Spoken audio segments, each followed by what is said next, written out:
Qüvvət elmdədir, başqa cür heç kəsə üstünlük eləyə bilməz. Böyük Nizaminin qızıl hərflərlə nəqş elədiyi bu kəlamlar 100 illərdir ki, tərəqqipərvər bəşəriyyətə yol yoldaşlığı eləyir.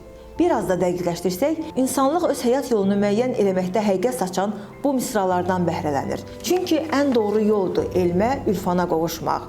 Bizə göndərilən Səma kitabında da qeyd olunur ki, bələkdən qəbir evinəcən öyrənmək insanlığın şərəf işidir. Nə yaxşı ki, bu belədir. Nə yaxşı ki, bəşəriyyət nicat yolunu elmdə, ürfanda axtarır.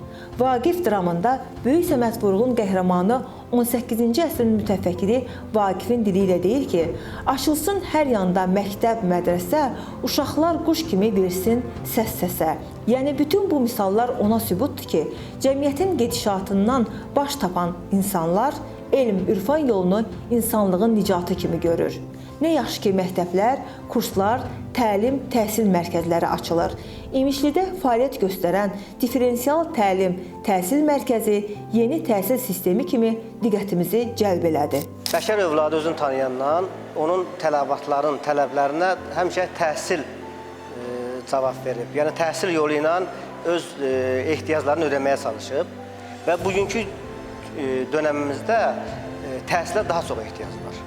Çünki artıq dünyamız sürətlə inkişaf eləyir, sürətlə dəyişir, zaman çox sürətlə ötür və bu dəyişən dünyamızda dəyişən tələbatlara cavab vermək üçün insan məcbur qalır, yeganə yol, yeganə silah təhsildən yapışsın. Və bu təhsilə yeni metodlar gəlir, yeni üsullar gəlir ki, nə cür yanaşsaq, bu qloballaşan dünyanın ehtiyaclarını ödəyən bir təhsil forması ortaya qoya bilərik və son dönəmlər ən müasir təhsil metodu kimi diferensial təhsil metodu özünü doğrultmağa başlayır. Diferensial təhsil, təhsildə fərdiləşməyə meyilli təhsildir. Yəni, hər bir şəxsə fərdi yanaşan bir təhsil metodudur. Çünki insan şəxsiyyət olaraq emosiyalarından, sosial durumundan, intellekt səviyyəsindən bir-birindən fərqlənir. Və bu fərqli insanlara eyni təhsili verəndə biri üçün maraqlı olan təhsil metodu digəri üçün maraqsız olur. Ancaq diferensial təhsildə hər kəsin marağına xidmət edən, hər kəsin öyrənmə tempinə, intellekt səviyyəsinə əsaslanan təhsil formasıdır. Və müxtəlif intellekt səviyyələri var ki, məsələn, lingvistik intellekt deyilir, musiqi ritmik intellekt deyilir, kinestik intellekt deyilir. Yəni, bu intellektlərin hər birinə fərdi yanaşma metodu sərgiləyən bir təhsildir. Və biz 3 il olaraq ki, bu təhsil müəssisəsini yaratmışıq burada və diferensial yanaşmanı şagirdlərimizə tətbiq eləməklə 3 il ərzində çox böyük nailiyyətlər qazanmışıq. Keyfiyyətli təhsilin tək məkanı olan Diferensial Təhsil Tədris Mərkəzi 2020-ci ildən fəaliyyət göstərir.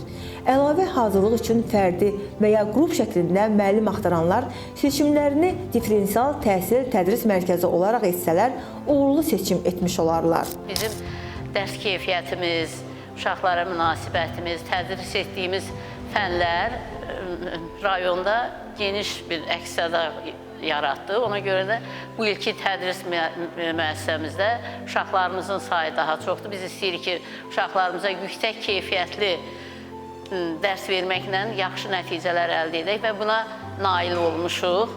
Və bizim bütün 11-ci siniflərimizdə istədiyimiz nəticələri almışıq. Çalışacaq ki, o birisi imtahanlarımızda da bu nəticələr daha yaxşı olsun. Və biz bu yolda əzmlə, fədakarlıqla, böyük qüvvə sərf eləməklə şagirdlərimizə yaxşı nəticələr əldə etməyə çalışmışıq və çalışırıq da. İnanıram ki, bizim uğurlarımız daha çox olacaq. Təhsil mərkəzimizdə aşağıdakı istiqamətlər üzrə hazırlıqlar təşkil edilir.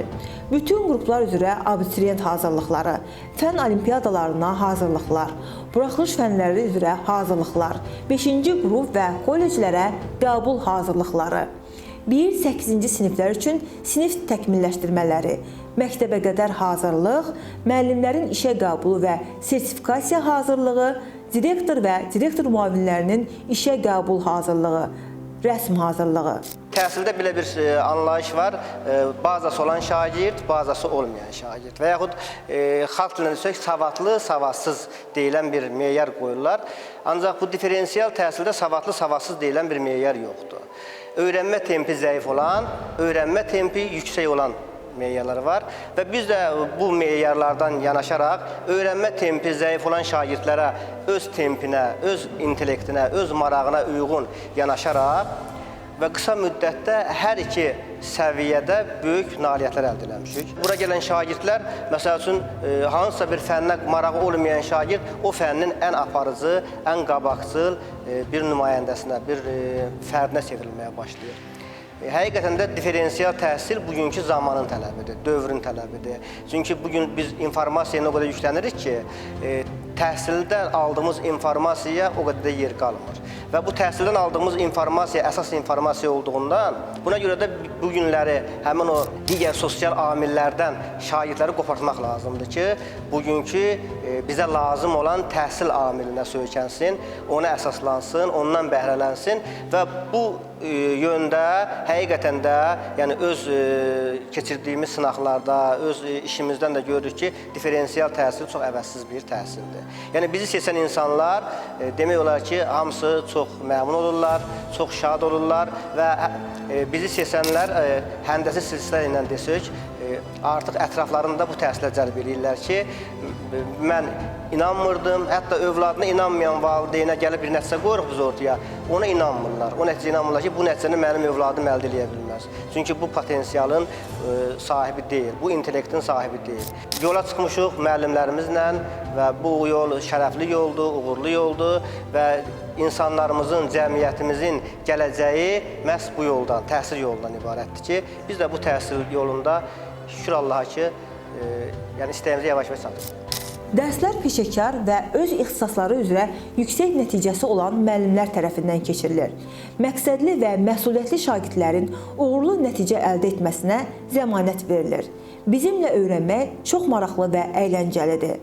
Tədris mərkəzi olaraq məqsədimiz yalnız bilik verməkdən ibarət deyil, həm də şagirdləri gələcəyin və cəmiyyətin tələblərinə uyğun hazırlamaq, onların fərdi və sosial bacarıqlarını inkişaf etdirməkdən ibarətdir. Uşaqlarımız indi qara qələmlə işləyirlər, amma yağlı boya ilə də mən onlara iş öyrədirəm. İndiki hal-hazırda gördükləri iş akademik işdir.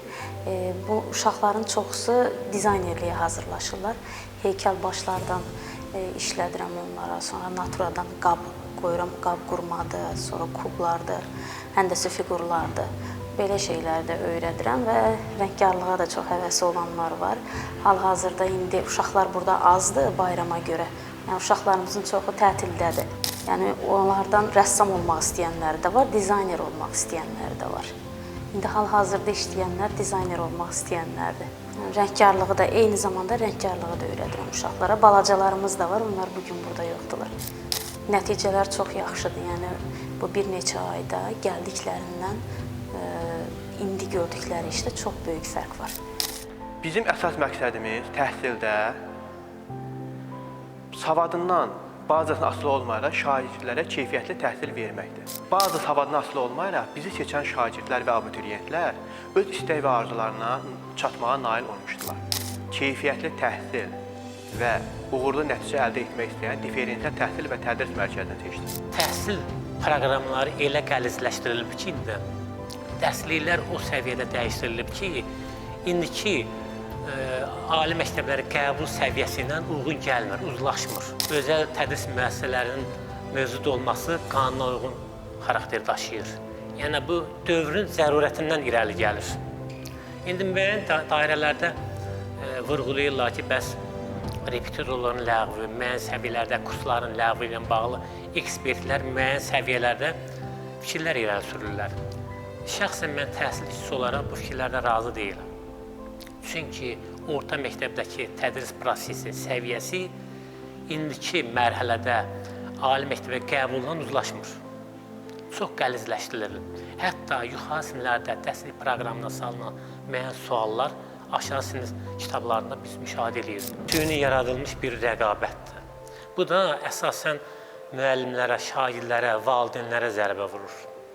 Məsələn, yenə deyirəm, qayıdıram öz fikrimə ki, repetitorluğun ləğvi ilə bağlı müəyyən səviyyələrdə təkliflər irəli sürülür. Birinci növbədə nəzərə çatdıraq ki, birinci növbədə məktəblərin maddi-texnik bazasını yaxşılaşdırmaq lazımdır, müəllimin maddi rifah halını yüksəlmək lazımdır, ondan sonra digər məsələlərə baxmaq olar. Əslində kurslar bir növ məktəblərə kömək edir. Ali məktəblərə qəbul faizinin yüksəldilməsində bizim kimi kursların böyük rolu var. Bunu gizlətməyək, tanınmaz faktlardır bunlar. Yəni ali məktəblərə qəbul olunan tələbələrin ən çox yüksək bal toplayan tələbələrin böyük əksəriyyəti kurslardan çıxır. Bunu yəqin ki, mənimlə razılaşarsınız sizlə. 600, 650 bal, 670 bal. Kurslarda uşaqlar olub ki, 678 bal toplayıb. Yəni bunun kursların önəmi bundan ibarətdir. Cənab generalın mən bir çox portretini işləmişəm. Orada da göstərmişəm. Orada məsələn Poladın əyilməzliyini, Mübarizin mübarizliyini və balaca Bəxtiyarın Gəncə hadisələrindəki Bəxtiyarın o qanlar içində yenə məğrur gülümsəməsi. Bu əsərim Sarıqamışdan gələn məktub əsərini oxuyandan sonra orada Xədicənin həyatını təsvir eləmişəm və bu əsərimi də 44 günlük savaş başlayandan başladım. Yəni o artıq yaxşı xəbərlər gələndə mən başladım bu əsəri işləməyə.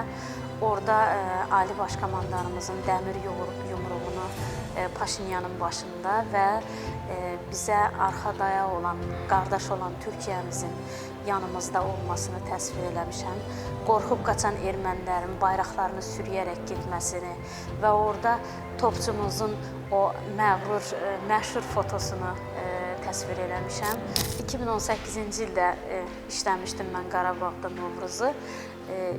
Talih elə gətirdi ki, biz canlı-canlı Qarabağda Novruzu özümüz artıq görə bilirik və indi də Göyçə gölünü Azərbaycan milli atributları ilə, Novruz atributları ilə təsvir elədim.